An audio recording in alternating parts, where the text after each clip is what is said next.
Selamat datang di Decoding Corporate Innovation. Podcast yang membedah the unfiltered truth tentang bagaimana inovasi benar-benar dijalankan di perusahaan. Kami adalah dua konsultan inovasi yang sudah melihat langsung serunya inovasi dan kacaunya juga. Di sini kami bahas apa yang berhasil, apa yang gagal, dan hal-hal yang sering nggak dibicarakan saat ngomongin inovasi di perusahaan besar. Nggak pakai jargon, nggak pakai basa-basi, hanya insight yang jujur langsung dari lapangan.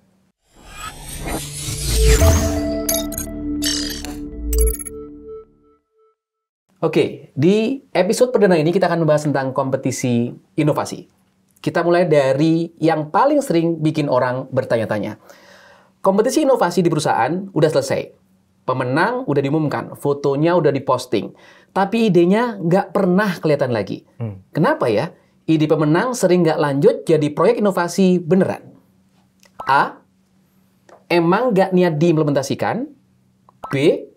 Anggaran untuk implementasinya nggak ada. Dan C. Keputusannya mentok di meja manajemen. A. Emang nggak niat diimplementasikan. Kenapa tuh, Mas Indra? Karena biasanya nih kalau kita bicara leader dalam organisasi ya, atau bosnya lah ya, bilang, oke, ini bagus nih, pastikan ini jalan ya. Nggak jalan kan? Karena emang nggak niat. Kan udah diomongin mau disuruh menjalankan, Mas Indra. Oh iya. Pengen dijalankan itu beda. Perintah dijalankan pun beda dengan niat menjalankan. Karena gini, misalnya ya teman-teman semuanya ya. Pernah nggak sih teman-teman misalnya ya, gue pengen begini nih gitu. Terus ternyata nggak kejadian. Terus kita ngeluh, gimana sih? Teman kita bilang gini, Andra lu dasar nggak niat lu. Pernah kan? Nah itu sama tuh. Jadi konsep niat itu bukan berarti cuma asal pengen. Okay. Contoh misalnya nih, teman-teman semuanya pengen dapat beasiswa kuliah di luar negeri. Ya, gue udah niat banget nih, pengen dapat beasiswa di luar negeri. Tapi gue udah berapa bulan ini gue nggak dapat panggilan. Ya, gue kayaknya nggak dapat kesempatan sih. Oh, teman kita bilang, lu nggak niat. Gimana gue nggak niat? Ya lihat aja. Lu serius nggak lu kursus untuk supaya bisa dapetin beasiswanya? Lu beneran nggak sih survei, riset, apa peluang-peluang, jalan-jalan, cara-cara, minta rekomendasi kayak gitu? Enggak juga ternyata. Nah, banyak orang yang bilangnya niat, tapi sebenarnya nggak niat. Ya, buktinya apa? Jadi cuma ngomong doang. Dia cuma mau doang. Gitu. Nah, sama di organisasi pun, kalau misalnya bahkan di level bos, ya, direktur bahkan mungkin, wah ini bagus sih pemenang inovasi nih. Ya, tolong jalanin ya, pastikan ini kejadian ya. Baik Pak, siap Pak. Nggak jalan. Nyatanya nggak jalan juga gitu ya. Iya. Oke, terus gimana solusinya supaya di perusahaan itu, pemenang itu benar-benar jadi inovasi beneran, Mas Indra? Buat program. Nah, itu ya? bukti bahwa niat beneran. Dibuatin program. Jadi kebanyakan kita ada program kompetisi inovasi. Tapi nggak ada program pasca kompetisi inovasi. Oke. Jadi begitu ada pemenang, ya sudah ya. Paling nggak dititipin deh sama bisnis unit gitu. Yang kerjaannya udah banyak gitu kan. Yang nggak jalan gitu. Maka harus ada program khusus yang memang dari awal diniatkan. Bentuk niatnya apa? Ada SK-nya. Oke. Jadi dari BOD ada surat keputusan bahwa kita kan jalan program ini dan kita tunjuk pemenang ini. Nanti harus beneran diimplementasikan, dikasih tenggat waktu, dikasih target, orangnya di-assign, ya, infrastrukturnya dibangun, ada wadahnya, ada tempatnya, sama sumber dayanya, ada anggarannya, terus ada mekanisme untuk ngecek, ngukur sejauh mana itu dilakukan. Kalau perlu misalnya panggil konsultan misalnya untuk pastikan itu kejadian. Penting itu ya. Penting ya. Sang sponsor ya. Nah itu baru namanya niat. Kalau niat sih insya Allah kejadian. Beneran akhirnya terwujud. Gitu. Oke, ya. Mantap Mas Indra. Oke. Sekarang pertanyaan yang kedua. Ini kompetisi inovasinya kan tadi udah kejadian ya. Oke. Kalau ini gini ceritanya. Ini agak beda nih. Jadi kondisinya adalah perusahaan itu lagi efisiensi. Ya, waktunya mepet, sumber daya terbatas, tim juga lagi banyak kerjaan gitu ya. Tapi tetap pengen punya atau menjalankan kompetisi inovasi. Oke. Ya. Pertanyaannya gimana caranya? Supaya tetap bisa terjadi itu kompetisi, tetap relevan, dan nggak cuma jadi seremonial dong. A. Fokus ke masalah operasional yang nyata. B. Gunakan format yang mudah untuk karyawan. C. Cari ide yang bisa langsung dicoba sama tim. Ini tadi kondisinya minim ya, lagi sulit ini ya. Ya. Jawabannya nggak satu pun, Mas Indra. Loh, gimana? Gini, kan tadi dibilang lagi minim, lagi sulit gitu ya. Terus kenapa sumber daya terbatas, nah, budget dibatasin. Kenapa harus dipaksain harus bikin kompetisi inovasi? Lu kan pengen punya inovasi di perusahaan. Ya oke, kalau memang energi ke arah sana ingin disalurkan, nggak perlu dipaksakan bikin sebuah kompetisi.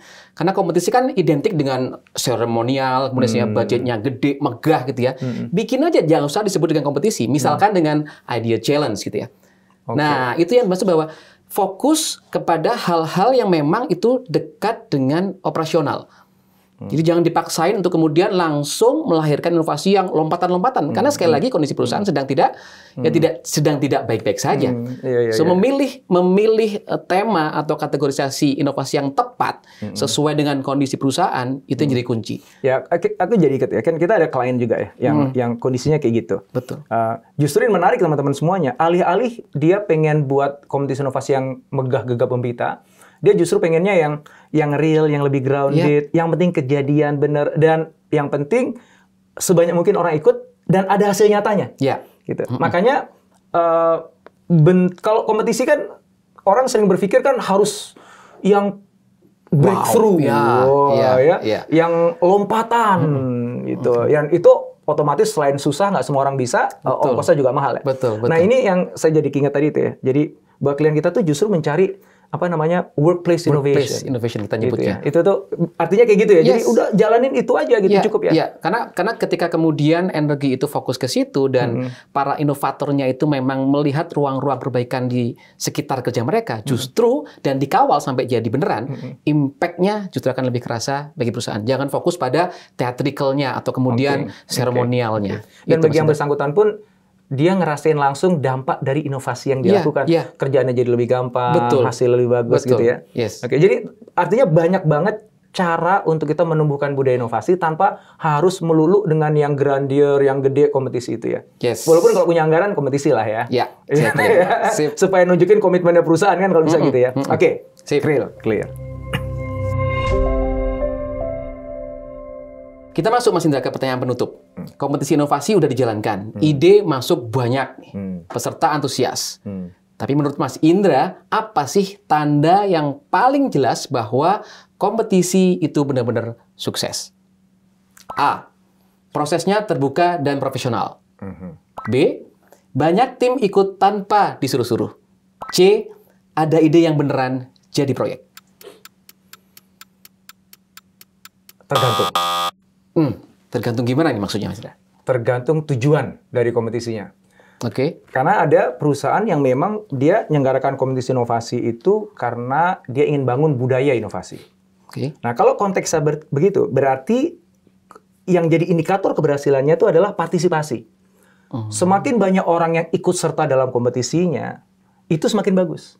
Karena ketika ini jadi sesuatu yang kayaknya semua orang bisa ikutan. Heboh, rame. Dan orang tuh beneran nggak cuma di pinggiran, tapi ada di dalam arena dan ngelempar ide itu. Nggak penting idenya tuh bagus atau tidak gitu ya, lompatan atau biasa aja. Yang penting keterlibatan orang ingin kontribusi pada perusahaan dengan ide-idenya itulah yang nanti berujung pada terciptanya budaya inovasi.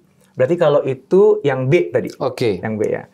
Nah, tergantung yang berikutnya adalah kalau seandainya yang diinginkan perusahaan adalah hasil nyata dari inovasi. Karena beberapa klien kita sendiri kan juga buat kompetisi inovasi itu targetnya adalah akhirnya kekumpul misalnya 3, 5 inovasi yang nantinya akan beneran ditindaklanjuti dan akhirnya nanti menghasilkan dampak yang nyata sampai ke profit and loss itu dapat kan, ada yang gitu juga kan. Nah, kalau itu yang jadi tujuan dari kompetisi inovasi, ya berarti kualitas dari idenya atau syukur-syukur inovasinya. Jadi sejauh mana akhirnya apa yang tadinya diusulkan akhirnya menjadi sesuatu yang nyata, terimplementasikan, ada dampak yang nyatanya. Itu jadi indikatornya. Jadi ingat ya, waktu ada klien kita yang di industri perbankan, Mas Indra ya? Awalnya waktu kita pertama kali bantu, emang fokusnya pengen sebanyak-banyaknya karyawan terlibat. Dan alhamdulillah waktu itu kita bisa menggenjot dari yang awalnya 200-an ide sampai 2.000 something ide. Itu berarti fokusnya budaya. Itu maksud Mas Indra. Cultures. Apalagi kan yang klien yang kita bicarakan ini kan memang pada saat itu tema besar di tahun itu tuh kan adalah ngebangun budaya. Nguatin budaya itu dulu kan ya. Begitu tahun kedua kan berubah tuh. Betul. Ya? Saya ingat tuh. Dia langsung mandatnya dari BOD adalah saya pengen ada hasil yang nyatanya nih. Gitu ya. Akhirnya kita switch di tahun kedua bukan lagi jawaban yang B ya, jawaban yang C ya. Cara kita nampingnya juga beda gitu ya waktu itu ya. Ya, kualitas jadi ini. Karena memang mereka nutut ada hasil yang nyata, akhirnya dampinginnya dengan pola yang berbeda.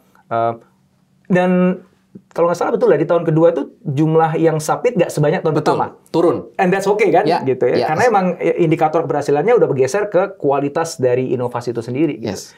Dan di tahun ketiga, kalau nggak salah, demand-nya naik lagi gitu. Harus implemented 2 tahun, dan kelihatan ada angkanya di ujungnya. Betul. Gitu ya. Jadi itu jawabannya tergantung. Ya tergantung fasenya dia tuh ada di mana, dia mau bangun cultures-nya, dia mau bangun hasilnya tuh bahkan mungkin sampai implemented nantinya. Nah itu berarti ada, kalau dari A, B, C itu ada D berarti. Siap. Ya harus implemented. Oke. Kurang lebih begitu. Siap. Thank you.